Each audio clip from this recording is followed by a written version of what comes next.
יקיריי, יש מצעדים שמודדים אותם לפי אורך הדרך. יש מצעדים שמודדים אותם לפי משך הזמן. אתם יוצאים למצעד שאין דוגמתו. זה מצעד בין השפל התהומי ביותר לבין הפסגה הנשגבת ביותר. השפל התהומי זה מעשה הנאצים. לא הייתה כתועבה הזאת בהיסטוריה. לנו הוכחדו 6 מיליון אחים, אחיות, ילדות וילדים. עד היום הזה, כשאני רואה אתכם, עולות בעיניי התמונות של הטליתות, של השערות, של הנעליים, של ילדים ומבוגרים. שם מטורפים הנאצים האלה הפשיטו הקורבנות. זה לא עניין של זיכרון או שכחה. דמם בדמנו זורם, רותח עד היום הזה. לא נרגע. המרחק הוא גם לא כל כך גדול, זה קרה לפני 74 שנים. זה חלק מהביוגרפיה שלנו, לא חלק מההיסטוריה שלנו. עד היום הזה לא מילאנו את מה שנגדע מאיתנו. גודלו של העם היהודי היום הוא קטן ממה שהיה ערב המלחמה. הכאב, הפצע, המחסור עדיין קיימים. הם חיים בתוכנו, אנחנו חיים במה שקרה להם. זה נודע לנו, התמונה הזו, ב-1945, ביום שנגמרה המלחמה. ותוך זמן קצר, תוך 3 שנים, קרה לנו הנס הגדול ביותר, השיא, התקומה החדשה של העם היהודי, מדינת ישראל. היא קמה בניגוד לכל הממדים ולכל הנורמות. לא האמינו. במדבר, בעוינות, במחסור, בהתנגדות, במלחמות. ושוב העם היהודי טיפס למרומים חסרי תקדים. בין התהום לבין הפסגה אין מרחק. אחד הוא תוצאה מהשני. גבורתה של ישראל נובעת מגבורת בניה, אבל לבניה זורם. הכעס, היגון, הבל יומן שקרה לנו. תצעדו ברגליכם ולרגליכם, ילך איתכם כל העם. תרכינו ראש לזכרם, תרימו ראש למראה ישראל. זה מצעד שאין דומה לו לשום עם ולשום מצב. צאתכם בשלום, שובכם בשלום. אנחנו נוסיף לזכור את הכאב ונוסיף לבנות מדינה שלא איבדה את תקוותה לתקן את העולם כולו. היו ברוכים. Is it good to be back in Downing Street? Good to be back, Lady Thatcher.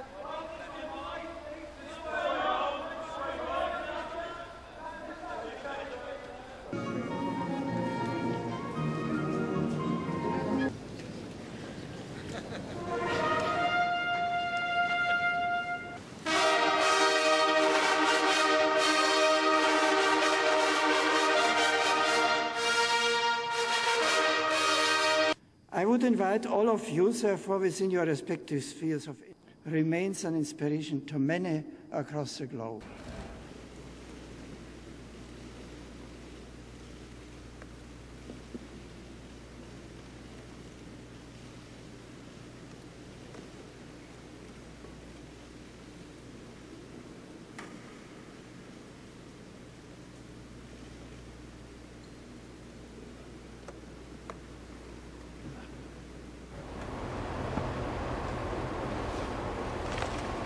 Well, there is already let's call it politics. Yeah. Lady Thatcher. So can we do a picture on the door? Lady Thatcher. Prime Minister. Thank you. Lady Thatcher, is Mr. Brown your natural successor? Oh, that's still extended. Who would have believed it? The Iron Lady and the man who used to be called the Iron Chancellor. Its son, Big Ted. Excuse me, sir.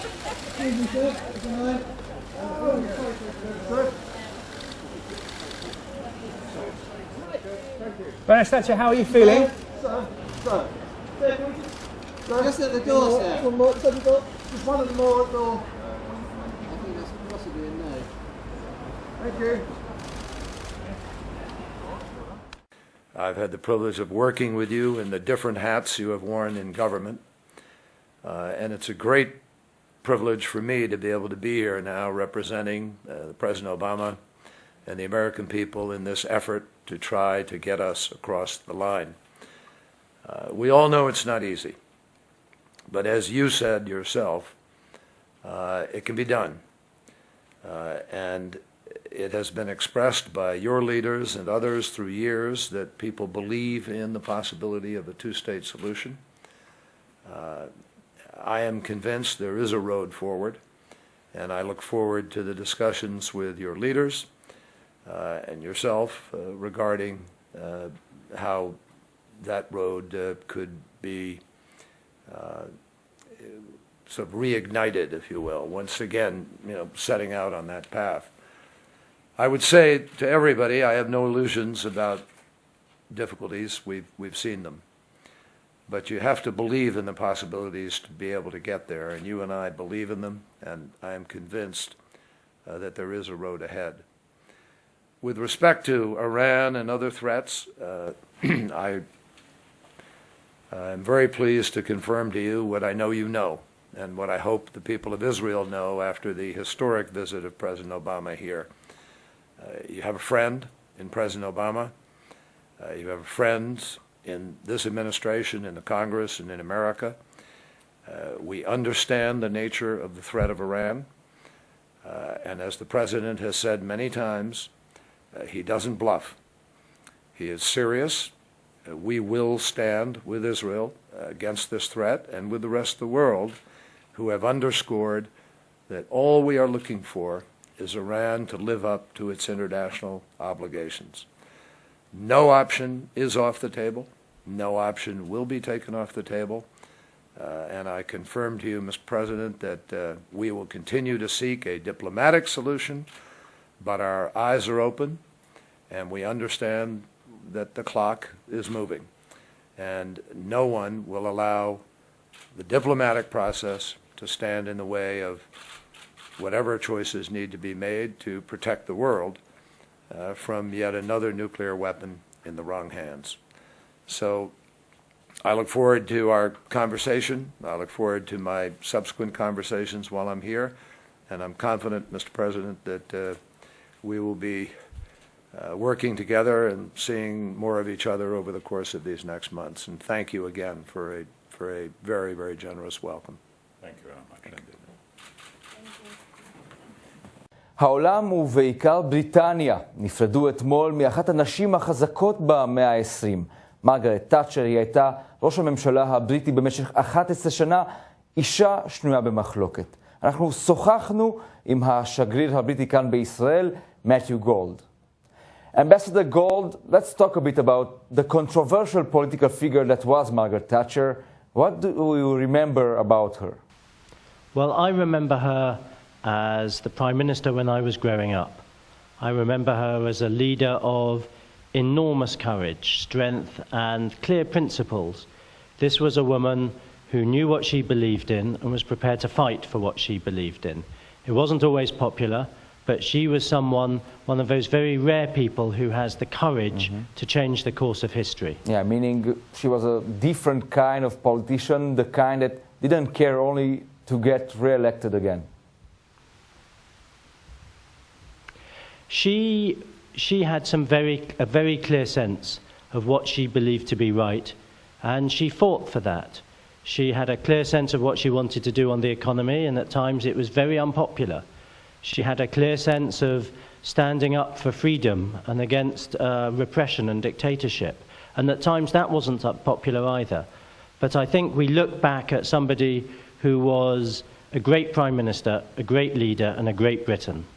You know, I spoke with former Israeli diplomats and politicians who knew her, and I got the feeling that she was a real friend of the State of Israel. Everybody remembers it. She was. This was somebody who was instinctively a friend of Israel. This was somebody who had a real bond of affection for the Jewish people. Somebody whose constituency that she represented in Parliament was one of the places in London where the Jewish community lives. Somebody who saw the Jewish community as friends who shared her values. So yes, this was a genuine and true friend of Israel. And do you feel that there is a great lack of politicians of her kind, of Margaret Thatcher's kind?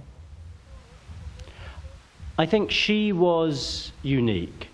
There was only one Margaret Thatcher. Every generation throws up different leaders and different sorts of leaders. She was the leader that Britain needed at the time. She was the leader who gave us our pride and our self-belief back. So we were lucky to have her and have her when we did. Yeah, last question, Ambassador, if I may. Is there anything special about Lady Thatcher that you personally will miss in the future?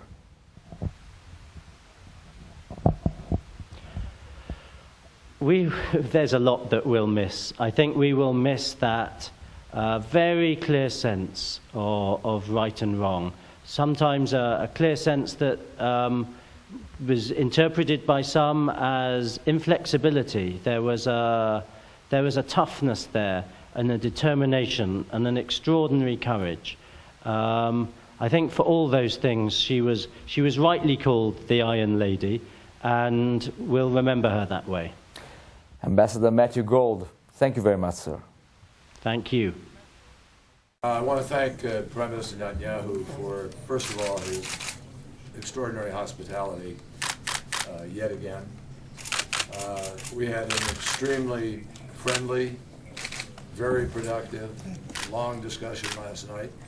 I think it's fair to say that we made progress, that we were pleased with the substance of the discussion and agreed, each of us, to do some homework. And we're going to do our homework over the course of the next weeks. And today we're going to continue some of that discussion with a view to seeing how we can really pull all of the pieces together and make some progress here. And I want to thank the Prime Minister for his good faith efforts here.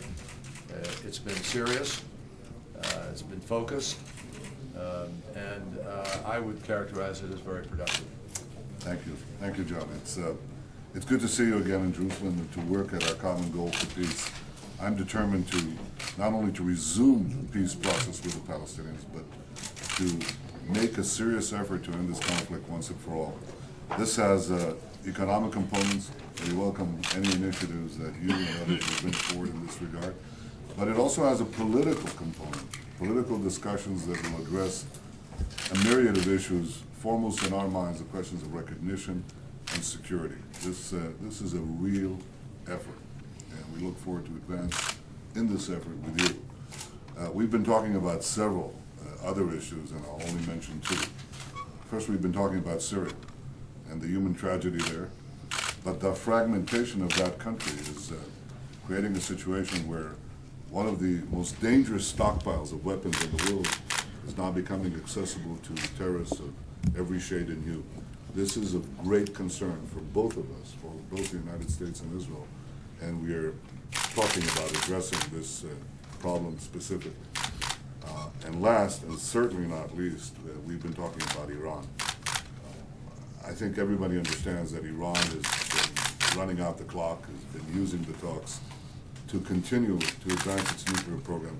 We've just heard by Iranian state television about a new production facility for nuclear material and two new extraction sites.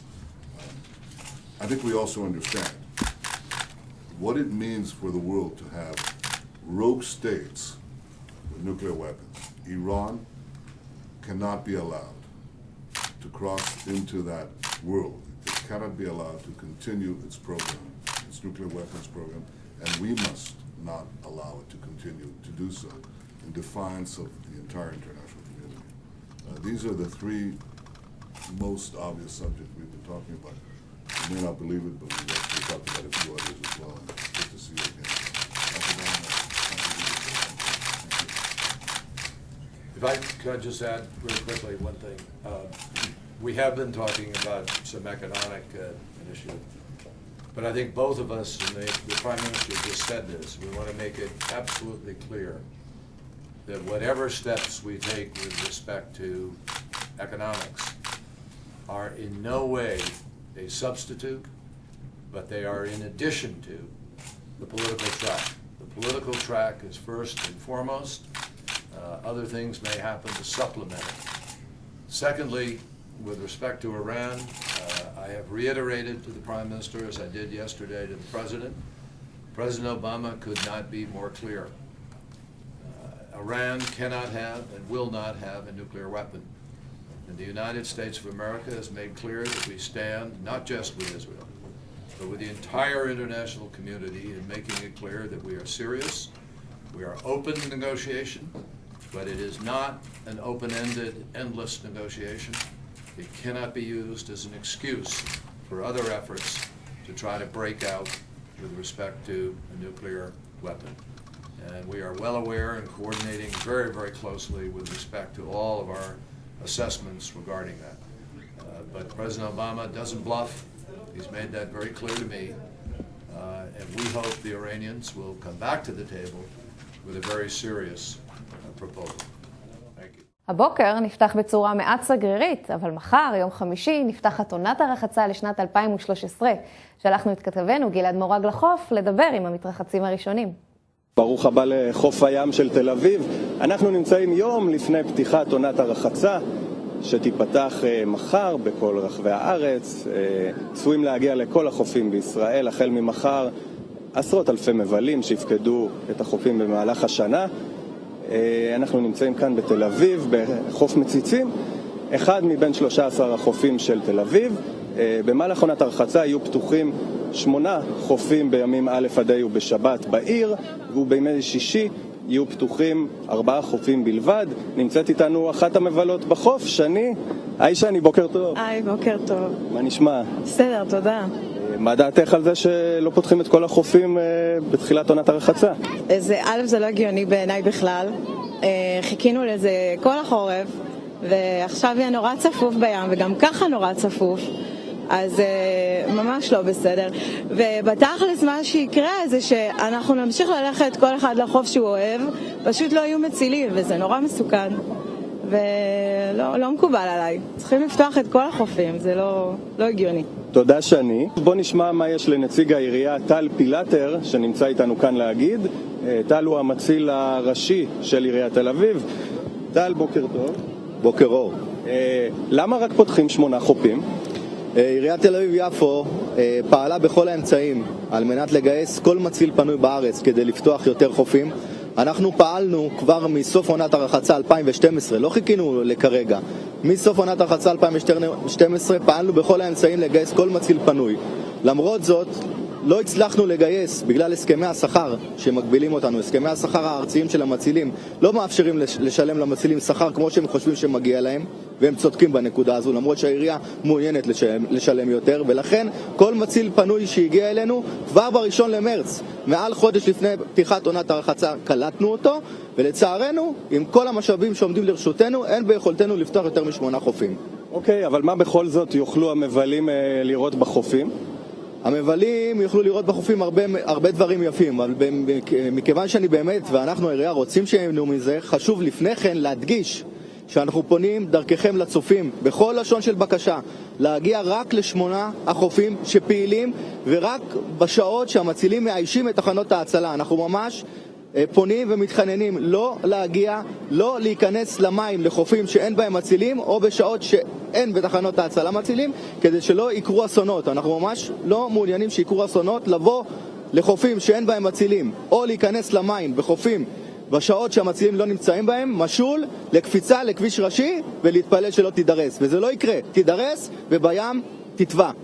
טל, תודה רבה. תודה רבה גלעד, תמשיך לעשות חיים בים רק בזהירות. בזמן שרובנו נערכנו לחופשת הפסח, 5 סטודנטים מן המרכז הבינתחומי בהרצליה נסעו לדרום אפריקה כדי להגן על שמה הטוב של מדינת ישראל. למה? כי מדי שנה מתקיים בדרום אפריקה אירוע ששמו שבוע האפרטהייד הישראלי.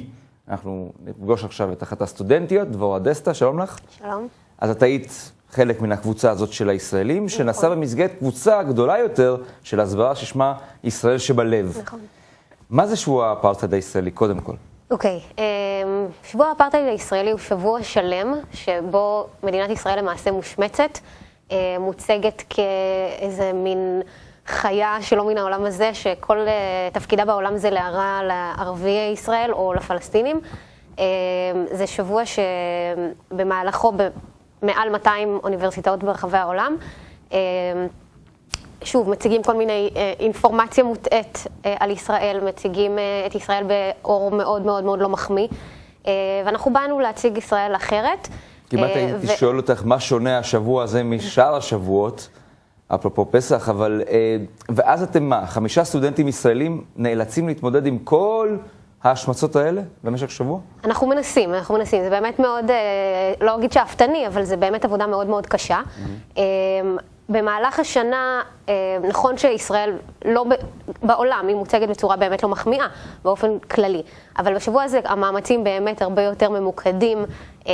יש ככה לובי פרו-פלסטיני בתוך האוניברסיטאות, שמחלק פליירים ותולה כל מיני פוסטרים, ליד למשל כספומטים, כתוב פלסטיני בלבד, כביכול שזה מה שקורה בישראל, או כל מיני דברים כאלו. אנחנו ניסינו באמת להגיע לתוך הקמפוסים ולדבר עם אותם סטודנטים ולהציג באמת את האמת שלנו. אגב, מוכנים לשקוע בשבוע כזה? מוכנים לשמוע, לתת לכם לדבר גם, או שהנרטיב הוא חד משמעי רק פרו-פלסטיני נגד ישראל? בוודאי, זאת אומרת, מה שהיה זה, ניהלנו את זה בצורה כזאת, היה אוהל שקראנו לו אברהם טנט, אוהל אברהם כזה, היה מולנו האוהל הפלסטיני, ובעצם סטודנטים נכנסו, יצאו, שאלו, ביקרו, ניסינו לעשות את זה ככה הרבה יותר חווייתי, גם למשל עם וידאו שבו הקראנו סרטים שמסבירים את ישראל או את הקונפליקט בצורה שהיא ככה לפעמים איורית אפילו, שכך אנשים יוכלו להתחבר לזה בצורה יותר טובה. אנשים מוכנים לשמוע. מראש אנחנו, ואני גם, ניסינו למקד את המאמצים לא לפרו-פלסטינים, כי אני חושבת שפה קשה מאוד מאוד מאוד לבוא ולשנות תפיסה של מישהו שכל החיים שלו גדל שישראל היא האויב וצריך להשמיד אותה. אנחנו הלכנו יותר על הקולות הצפים. האנשים האלה שבאמת לא יודעים הרבה על ישראל, לא בטוחים העמדה שלהם. עוד לא, בדיוק, לא גיבשו עמדה, והם באמת...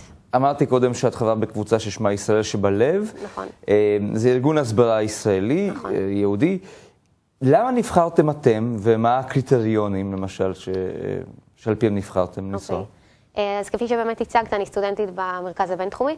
המרכז הבינתחומי מפעיל תוכנית של מנהיגות ומצוינות בקרב העדה האתיופית. ובאמת כולנו, כמעט, אני חושבת שכולנו לוקחים חלק בישראל שבלב, ישראל ל-11, שזה באמת ארגון של הסברה. non-governmental NGO שכזה. NGO, בדיוק, כן. והמטרה היא שוב להציג ישראל אחרת, ישראל קצת יותר צבעונית. אפרופו למשל בדרום אפריקה, הרבה מהשאלות שנתקלתי בהן הם כזה, את ישראלית, כן, יהודייה גם כן. שחורה, מה הקטע עם הצבע? הכל מתחבר. מה הקטע, בדיוק. אוקיי, תגידי רגע, השאלה לסיום, היה רגע שחששת אולי לביטחונך שם? היה רגע שהייתה אלימות, או אולי חשש לאלימות, או שזה לא... הייתה עוינות. אלימות פיזית לא נתקלתי בה, לא. העוינות היא יותר הייתה כלפי המסרים שאנחנו העברנו, שהם היו מאוד מנוגדים לצד השני. חשש לחיי, לא. אוקיי, השנה אנחנו חוגגים 65, אז יש להניח שגם בשנה הבאה תהיה לכם עבודה. תודה רבה לך. תודה לך.